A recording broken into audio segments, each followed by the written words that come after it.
ఆ ఎమ్మెల్యేల తిప్పలైతే అంతా ఇంతా కాదు. వీళ్ళ కథ అసలు ఒడుస్తలేదు. సస్పెన్స్, క్రైమ్, థ్రిల్లర్ స్టోరీ కంటే గూడా ఘోరంగా ఉంది. ఎట్లుందంటే వీళ్ళకి పోనీ ఒక విధంగా నిజం ఒప్పుకుంటే అయిపోతది గదా! ఎందుకిన్ని తిప్పట్లు? వాళ్ళు హైకోర్ట్‌లో పడే తిప్పలు చూస్తుంటే వాళ్ళని అంటే 1-1 క్వెషన్ చేసినప్పుడు అంటే వీళ్ళని బాగా డిఫెన్స్‌లో వాళ్ళకి తెలుసు. ఇవాళ స్పీకర్‌కి తెలవదా? గౌరవనీయులైన స్పీకర్‌కి తెలీదా? ఈరోజు వీళ్ళు పార్టీ మారినరో లేదో? ఇవాళ తెలంగాణ ముఖ్యమంత్రి సీఎంకి తెలవదా? కండువాలు కప్పి ఆహ్వానించిండనేది. ఈరోజు గింత నెక్కరేసుకొని పోరగాళ్ళని అడిగినా చెప్తారు. ఈ 10 మంది ఎమ్మెల్యేలు ఎక్కడున్నారయ్యా అంటే. ఇయాల ఏందంటే మొన్న జరిగిన పరిస్థితుల్లో దండం పెడతా మమ్మల్ని వదిలేయండి అనే పరిస్థితికొచ్చిందట. కానీ మేము మాత్రం నిజం ఒప్పుకోము. ఎందుకు? ఆ ధైర్యము, దమ్ము లేదు. చేర్చుకున్న ముఖ్యమంత్రికి లేదు, కాంగ్రెస్ పార్టీకి లేదు, పార్టీ మారిన 10 మంది ఎమ్మెల్యేలకి లేదు. ఏం చేస్తారు? పులులు అని చెప్పుకుంటారు కదా! పులులు కాదురా అయ్యా! మీరంతా పిల్లులు. పిల్లి అన్నా కాస్త నయం. అది మ్యావ్ మ్యావ్ అంటది కానీ మీకు ఆ మ్యావ్ మ్యావ్ అనే మాట కూడా నోటి నుంచి వచ్చే పరిస్థితి లేదు. అంత ఘోరమైన పరిస్థితిలో ఉన్నారు. అదే జనాలకు అర్థమైతుంది గదా! మీరు చెప్పే ప్రతి మాట. మీరు ఏ పార్టీలో ఉన్నారనేసి. ఇదేందో రేవంత్ రెడ్డి చెప్తే మేము చూసుకోలేదు. మేము సోషల్ మీడియా జూడలేదు.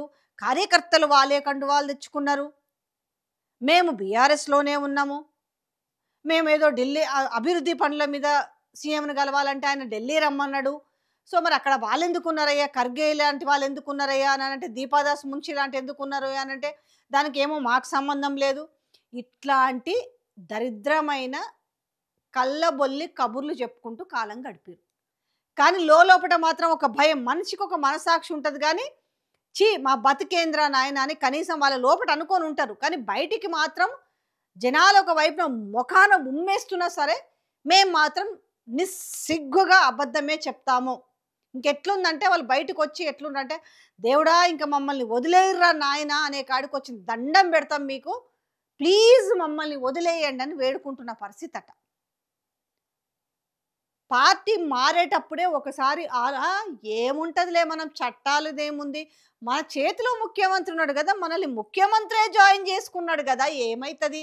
మనం ఒకవేళ కట్టు కథలు చెప్తాం. ఈరోజు అంతే గదా! సినిమా ఫక్కీలు కొన్ని సినిమాలు గుర్తుకొస్తుంటాయి. ఇట్లాంటి వీళ్ళు చెప్పిన సమాధానాలు అంటే మనమందరం ఇదే చెప్దాము. ఏకధాటి పైన ఉందాము. మనం మారలేదు. మనం బీఆర్ఎస్‌లోనే ఉన్నాం. అసలు ఈ మాట చెప్పుకోవడానికన్నా సిగ్గుండాలి గదా! అని తెలంగాణ ప్రజలంటున్నారు. నేనంటున్న మాట గాదు. పార్టీ ఇప్పుడు కాన్స్టిట్యుయెన్సీ ప్రజలకు తెలవదా? ఇప్పుడు గూడెం మహిపాల్ రెడ్డి ఏ పార్టీలో ఉన్నాడు? అరికపూడి గాంధీ ఏ పార్టీలో ఉన్నాడు? ప్రకాష్ గౌడ్ ఏ పార్టీలో ఉన్నాడు? కాళే యాదయ్య ఏ పార్టీలో ఉన్నాడు? కడియం శ్రీహరి ఏ పార్టీలో ఉన్నాడు? ఇట్లాంటి వాళ్ళందరూ ఏ పార్టీలో ఉన్నారు? వీళ్ళందరూ దానం నాగేందర్ ఏ పార్టీలో ఉన్నారు?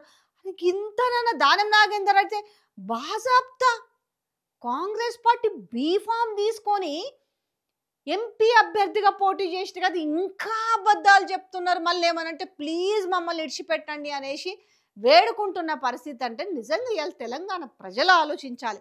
అంటే వీళ్ళు ఏంది చట్టాలను కూడా సుప్రీంకోర్టు అయితే మనకేంది, హైకోర్టు అయితేంది, ఏ కోర్టు అయితేంది మన చేతిలో సీఎం ఉన్నాడు రా అబ్బాయి అన్నట్టుగా ఉంది. బట్ ఇవాళ ఏమైంది? ముప్పు తిప్పలు తప్పదు. 3 చెరువుల నీళ్లు తాగిస్తారు. తెలంగాణ ప్రజలే తాగించడానికి సిద్ధంగా ఉన్నారు. బై ఎలక్షన్ ఎట్టాగూ తప్పదు. బట్ జూబ్లీ హిల్స్ బై ఎలక్షన్‌తో పాటు రాకపోవచ్చు కానీ బై ఎలక్షన్ అయితే పక్కా. ప్రతి సర్వే చెప్తుంది ఇప్పుడు. ఆ సర్వేలు చేయించుకుంటుంది ఎవరో కాదు. కాంగ్రెస్ పార్టీ రాష్ట్రంలో చేయించుకుంటుంది. నేషనల్‌లో మీన్స్ అక్కడి నుంచి రాహుల్ గాంధీ సర్వే చేపిస్తాడు తెలంగాణలో. మీనాక్షి చేపిస్తది. ఇటు రేవంత్ రెడ్డి. ఎక్కడ చూసుకున్నా కూడా లోకల్ బాడీలో జీరో కనిపిస్తుంది. జూబ్లీ హిల్స్ బై ఎలక్షన్‌లో ఘోరమైన ఓటమి కనిపిస్తుంది. ఏ సర్వే చేయించినా బీఆర్ఎస్ఏ ముందంజలో ఉంది. ఈ నేపథ్యంలో ఈ 10 మందిని ఎట్లా కాపాడుకోవాలి? కాపాడుకునే పరిస్థితి కనపడతలేదు. రేవంత్ రెడ్డి వీళ్ళకి ట్రైన్ చేసింది ఒక్కటే.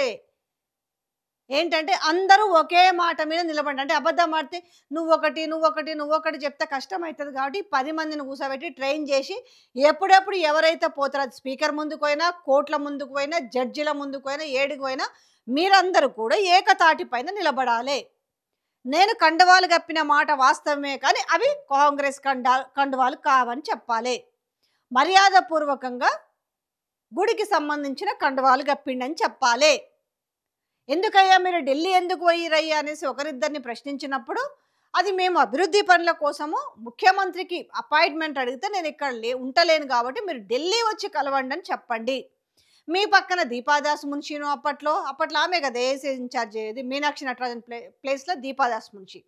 ఆమె ఎందుకుందని అడిగినా, లేదు అనంటే ఖర్గే ఎందుకున్నారని అడిగినా, మీరు ఒకటే సమాధానం చెప్పాలి, మాకు తెలవదు. మరి సోషల్ మీడియాలో మీరు పార్టీలు మారిండ్రని వార్తలొచ్చినాయి గదా! పూర్తిగా వైరల్ అయింది అంటే, మేమెవ్వరము సోషల్ మీడియా చూడము. అయితే ఇక్కడ ఒక లాజిక్ మిస్ అయిండు రేవంత్ రెడ్డి గాని, ఎమ్మెల్యేలు గాని. అసలు మాకు సోషల్ మీడియా చూడమని చెప్తే, మరి సోషల్ మీడియాలో మీకు ఎందుకు పేజీలున్నాయి? ఒక్కొక్క ఎమ్మెల్యేకి ఎన్ని పేజీలున్నాయి? అంటే దీని గురించి అడిగినప్పుడు ఏం చెప్పాలంటే, ఇది ఫ్యాన్స్ పెట్టిర్రు. ఓకే. ఫ్యాన్స్ పెట్టిన పేజీలు ఓకే. మరి మీ వెరిఫైడ్ పేజీల సంగతి ఏంది అని అక్కడైతే రెడ్ హ్యాండెడ్‌గా దొరికినట్టే గదా!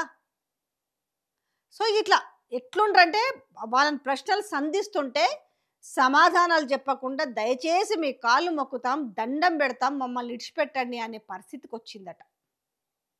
అంటే అంత ఈజీగా చట్టాలని చుట్టాలుగా చేసుకుందాం అనుకుంటే ఏ పరిస్థితి ఉంటది అనేది 10 మంది ఎమ్మెల్యేలకు కనబడతలేదా?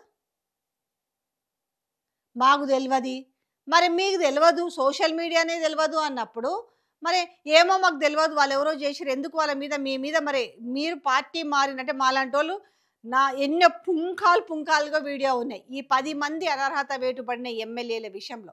అదేంటంటే, ఏమో మేము పెట్టలే. కేసులెందుకు పెట్టలే వాళ్ళ మీద అంటే.